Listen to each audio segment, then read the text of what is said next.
We do want to turn now to domestic politics as the government shutdown enters its second day with no end in sight, and the White House aims to ramp up the pressure on Democrats. The administration says a mass layoffs of federal workers are imminent as the president meets with the budget director today. White House Press Secretary Karoline Leavitt telling reporters layoffs will likely affect thousands of federal workers. As the president makes clear he will continue to target government projects and agencies he believes are favored by Democrats. I mean, we could cut projects that they wanted, favorite projects, and they'd be permanently cut. So you could say, a lot of people are saying Trump wanted this, that I wanted this closing, and I didn't want it. But a lot of people are saying it because I'm allowed to cut things that should have never been approved in the first place. And I will probably do that. And if you've logged on to a government website this week, you may have seen banners and pop-ups like these from departments including state, agriculture, and housing and urban development, firmly blaming Democrats for the shutdown. Today, Speaker of the House Mike Johnson defending those messages and the president's proposed cuts, and again, putting the onus on Democrats to end the shutdown. When Congress turns off the funding and the funding runs out, it is up to the Commander-in-Chief, the President of the United States, to determine how those resources will be spent. He has that responsibility given to him by the Democrats in the Senate. They can't complain about it, and he doesn't want to do it. It could end today if the Senate Democrats would come to their senses and do the right thing for the American people. But if they don't, and if they keep the government closed, it's going to get more and more painful because the resources run out and more things have to be reduced and eliminated. In a statement, Senate Minority Leader Chuck Schumer firing back, writing, quote, Americans see it clearly. They know Trump governs by chaos and welcomes this shutdown, and that Republicans are following his orders to maximize pain. That cruelty is already backfiring. The messaging blitz comes as we're getting the first snapshots of how Americans are digesting the shutdown in its early days. A Washington Post poll conducted on day one of the shutdown finding 47% blame President Trump and Republicans compared to 30% who blamed Democrats. But with nearly a quarter of Americans not sure who's at fault, a lot could change if the shutdown drags on. And as lawmakers on Capitol Hill remain deadlocked, there does not appear to be an end in sight. Joining me now is NBC News White House correspondent Yamiche Alcindor, and on Capitol Hill, senior national political reporter Sahil Kapur. Yamiche, let's talk about what we heard from Karoline Leavitt today. She says firings could be in the thousands. Republicans are saying that the shutdown gives the president the authority to do that. Is that accurate? Give us a fact check here. Well, Kristen, that's a key question that among a number of key questions in this shutdown. Karoline Leavitt, the White House press secretary, as you said, saying that thousands of federal workers could be permanently fired. President Trump also posting this morning, as you laid out, that he is going to be meeting with the OMB director, Russ Vought, to decide whether or not he wants to fire some workers temporarily or permanently. He also talked about targeting Democrat agencies. The big question, though, is whether or not this can all stand up in court, because this will surely end up in court. We already have several unions that represent federal workers saying they're being used as pawns, and several critics of the president saying it's not legal for him to fire many federal workers during a shutdown.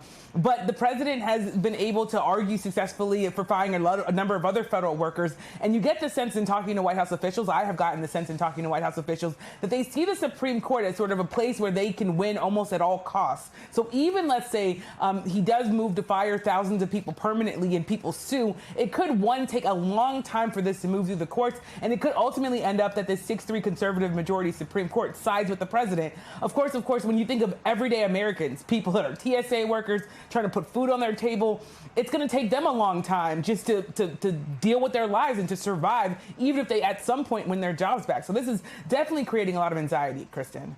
Yeah, there's no doubt. And the president posted, as you noted, that he was meeting with OMB Director Russ Vought, and he says he's going to target quote, Democrats. So is the strategy here to try to make this as painful as possible for Democrats? Obviously, he's trying to turn public opinion and try to put the blame on them. Well, it's certainly to try to make this painful for Democrats and to try to raise the stakes in any place they can. When you think about the fact that government websites right now, if you email a number of agencies or if you literally just go on their websites, it blames Democrats. A number of websites blame Democrats outright for this. That's another big legal question, whether or not that's legal. But the president here saying very clearly that he wants to target Democrat agencies. It's really interesting because the vice president, J.D. Vance, went to the White House press briefing yesterday and he got a question specifically on whether or not the president was going to be targeting Democrats, he wouldn't sort of answer that, and he didn't want to sort of back that up. But it is striking to hear the president use that language. And of course, for Democrats, they're having to continue to make the case whether or not this is sort of the fight they want to continue to have, Kristen. All right, Yamiche Alcindor at the White House for us. Thank you so much for your great reporting. As always, Yamiche, let me head over to Sahil on Capitol Hill. So we know the next vote on a funding bill set for tomorrow, Sahil. Do you anticipate that anything will be different with that vote than all of the votes that have failed? Or are you getting a sense that any type of deal is coming together? There's no deal in the works right now, Kristen, and I don't see any indication that things have changed meaningfully. The vote the last time this was cast was 55 to 45. Republicans are 5 votes short, and their strategy seems to be to keep forcing Democrats to vote on this, force them to feel the pain of the shutdown in their states from their constituents, and ultimately get 5 of them to cave and reopen the government. Now, the Majority Leader Thune has indicated that he doesn't expect Senator Chuck Schumer to do it. He argues that Schumer's got his own leadership politics that he's worried about, and he doesn't expect Schumer to ultimately move off his position, but he does think 5 other Democrats will. That's a bit of a dubious proposition, Kristen, because we now have 4 polls, including that Washington Post poll that you just pointed out, in the last few days that show Republicans are shouldering a little bit more of the blame than Democrats for the shutdown. Now, yes, it's fluid. It can change. About a fifth of the country hasn't made up their mind, so there's still a lot to play for here in terms of, the messaging battle between the two parties. But at this moment, Democrats are not quite feeling the heat that you might have thought they'd feel, given that Republicans had fully expected them to cave for forcing this shutdown. And Sahil, you talk about the messaging battle. Really at the center of the White House Republicans' messaging battle is this claim that Democrats want to fund health care for undocumented immigrants. Federal law, of course, prohibits undocumented immigrants from accessing insurance through the Affordable Care Act or Medicaid. But there is a law that protects emergency room access for everyone. Talk a little bit about the nuance here and why it's playing such a prominent role in this fight. Yeah, it's an extremely important dynamic here, Kristen. Vice President J.D. Vance brought in the issue of emergency care and the fact that undocumented people in the country, once they go to an emergency room, can get care. That's true. They can. But the reason is there's a 1986 law called EMTALA that requires emergency rooms to provide stabilizing care for anybody who comes into the hospital. The reason has nothing to do with undocumented immigrants. It's about if someone comes in with a massive injury, a life-threatening injury, whether it's gunshot wounds, a stroke, they come in unconscious, the doctors don't have time to check their immigration status and make sure they're American before they provide care. That person could bleed out. That person could die while waiting. You also can't check ability to pay. You also can't check insurance coverage because when people need care instantly, they have to provide it. So undoing that law, if that is in fact what the White House wants to do, would end up hurting a lot of American citizens. That's the box that Vice President Vance's comments brought up. And our colleague Gabe Gutierrez earlier today asked the press secretary, Caroline Leavitt, is the White House calling for hospitals to check immigration status before providing life-saving care? And notably, she wouldn't answer the question. She sidestepped. Yeah, it was a pretty remarkable exchange. Sahil, let me just, before I let you go, we've talked a little bit about the Republican strategy. Let's talk about the Democrat strategy and their posture very different this time than March, for example, when Leader Schumer did cut a deal with Republicans, allowed the government to stay open. At the time, he said that was what was best for the country. Now, as you say, Democrats don't seem to be feeling the heat from President Trump, from Republicans who are trying to turn it up on them. Why are they so dug in? Does it have to do with the pressure they're getting from their base? That's certainly a part of it, Kristen. I think the enormous criticism that Chuck Schumer got after caving in March was, is part of the situation that led to this moment where Democrats feel like they need to show that they're fighting. But the message they've settled on is one that they think is popular, one that they think they can win on, which is the question of health care. Again, that Washington Post poll tested this. Do you want to extend the ACA subsidies or not? With voters, that is a central Democratic demand. 70% of voters said they do want to, more than 70%, I should say, of voters said they do want to extend that funding. Now, whether they want to do it in the context of a government shutdown fight, that gets very messy. But again, Democrats think they have a winning argument on the policy issue here. Whether it holds, whether they stay dug in, all remains to be seen, Kristen. All right, Sahil, Yamiche, thank you both so much. And joining me now is a top Democrat, the Democratic Senator from Washington, Patty Murray. She is also the Vice Chair of the Senate Appropriations Committee. Senator Murray, thank you so much for joining me today. Really appreciate it. Thank you. Good to talk to you today.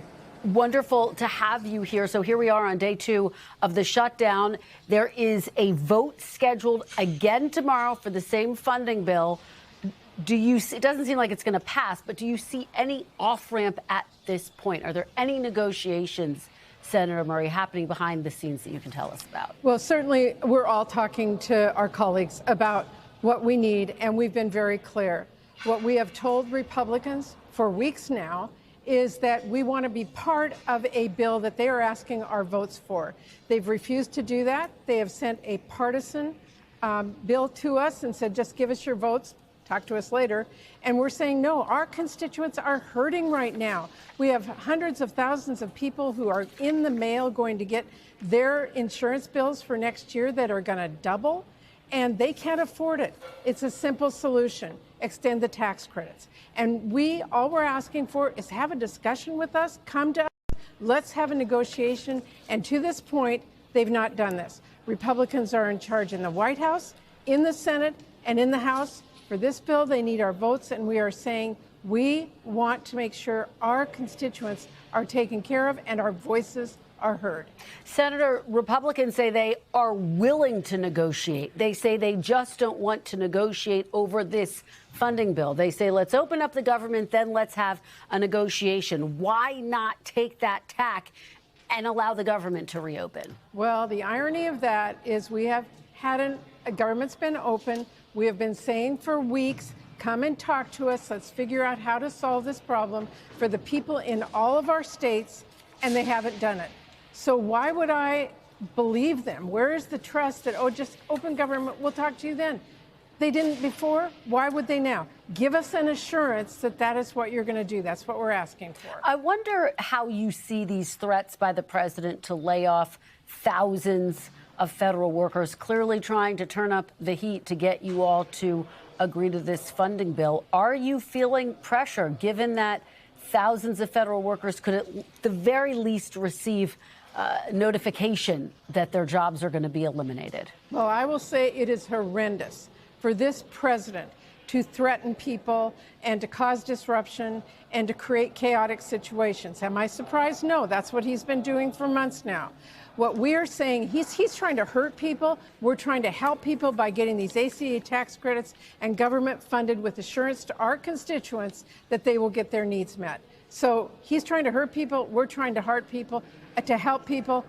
I know the people are on our side. As you know, there have been some Democrats who voted for the Republican bill earlier this week. One of them, Nevada Senator Catherine Cortez Masto, who said this, quote, "We need a bipartisan solution to address this impending health care crisis, but we should not be swapping the pain of one group of Americans for another." How do you respond to her? And I know Catherine very well. We talked again today. Both of us want to find a solution out of this. No one wants to hurt anybody. The president and the Republicans right now are willing to hurt people by having this shutdown that they are creating. And we are saying we want to help people. Just come and talk with us and negotiate and hear our voices so we can move forward. I think that's what a democracy is about. I think this is what this moment is about. I think that's what this country wants, and we are willing to stand up tall and fight for it. Senator, how long are you willing to have this fight? Because right now it doesn't seem as though there's any resolution, any end in sight. Are you willing to wait months if it takes that long? Well, I am really hopeful that our Republican colleagues who are feeling the heat on this will continue to do what they have been doing over the last several days and talking with us about how we move forward. But what it's really going to take is President Trump and the leader of the Senate, Thune, and the leader of the House, Johnson, to come to us and work this out. And I really hope that they will do that soon and not continue to treat us like we don't exist. Are you confident that your caucus will stay unified, Senator? I am confident that we know who we're fighting for. We're fighting for the people in our state who deserve a say in how their government is funded, how they spend their tax dollars, and how they make sure that they get their health care covered. I am very confident we're standing where we are.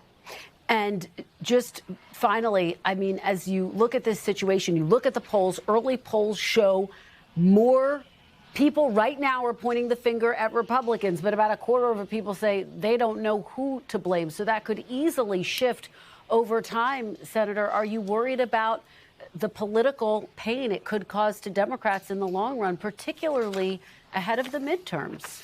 Well, I think the people in our country have been watching this White House and this president for months now. Use chaos. He has fired people. He has withheld funds. People that are expecting grants to help police in their communities, to projects that have been promised and they're holding up the things. They've threatened employees about firing them. They're all this stuff. I think they're tired of it too. And they want to say, hey, sit down, talk with everybody and move us forward. And that's what we are trying to do, to help people, not hurt them. The White House needs to stop hurting people if they want this country to be strong again. All right, Senator Murray, we will continue to track every twist and turn. We really appreciate your coming on today and bringing us your perspective. Thank you so much. Thank you. We thank you for watching. And remember, stay updated on breaking news and top stories on the NBC News app or watch live on our YouTube channel.